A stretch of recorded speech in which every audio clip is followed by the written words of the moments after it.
The stately Netherfield Library, widely regarded as the finest in the county, made for a perfect refuge from the raucous goings-on in Bingley's drawing-room. Endless rows of rich mahogany shelves lining the walls were stacked with pristine tomes, most of which had never been opened. Its atmosphere calmed Darcy's strained sensibilities. He appreciated the reprieve. His long legs crossed, Darcy settled in a comfortable chair across from his friend. Bingley sat on the edge of his seat. 1,000 questions flooded his thoughts on how Bingley's life had suffered such a turn.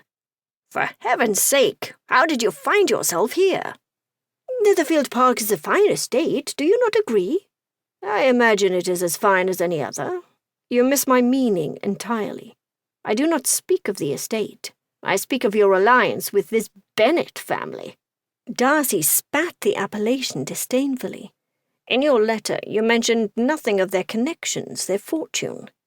What do they have to recommend themselves, pray tell? What were you thinking?" "The Bennets are one of the finest families in Hertfordshire." "What about the father? What is his manner and deportment? He cannot be beyond reproach if his wife is any indication." "Mind you, Darcy, it is my family of whom you speak." "As I will endeavour to consider," said Darcy, barely contrite and urging Bingley to answer his question. "Mr. Bennet is a fine gentleman.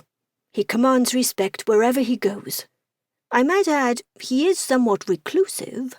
He rarely ventures beyond the village of Longbourn nowadays. He does not visit Netherfield, but perhaps he will be persuaded to attend the ball. Then you might meet him and judge for yourself."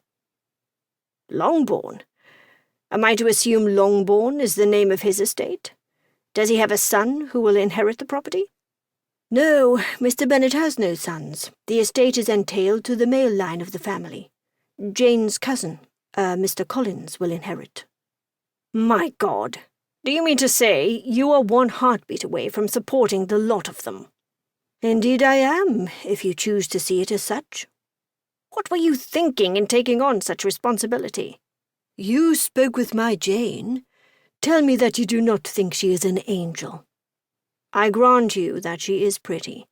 Her family, on the other hand, is quite another thing altogether." Darcy thereafter went on to explain that he had found them unrefined, vociferous, ill-mannered, and unfashionable. "But what about Jane's sister Elizabeth? I dare say she is pretty as well." "I think tolerable best describes her," Darcy quipped. "Elizabeth. Tolerable? Surely you jest. I would not be as fastidious as you are for a kingdom." Indeed, Darcy had found it hard not to admire her. "I stand corrected, my friend. I seldom have beheld anyone more stunning than she." Darcy altered his manner and tone dramatically in recollection of his initial impression of Elizabeth.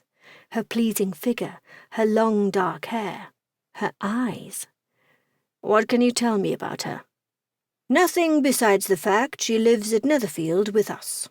Beyond that, I shall not discuss my sister with you or anyone.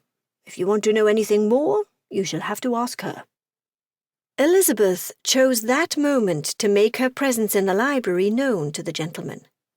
They had been unaware she was seated comfortably in an oversized chair facing the fireplace, engrossed in a book upon their arrival, and thereby privy to their entire conversation.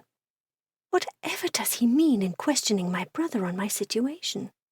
Saying on the one hand I am tolerable, and on the other hand I am stunning. The insolence of that man! I shall have to keep a sharp eye on him. Elizabeth approached the gentleman, obliging him to stand. He has a satirical eye. If I do not begin by being impertinent, I shall soon grow afraid of him. "Mr. Darcy," she stated. She curtsied and quitted the room. Darcy's mask of indifference belied his embarrassment. She had heard everything. Either she was offended because he first referred to her as tolerable, or she was flattered because he had described her as stunning. Neither of the two bode well in his opinion.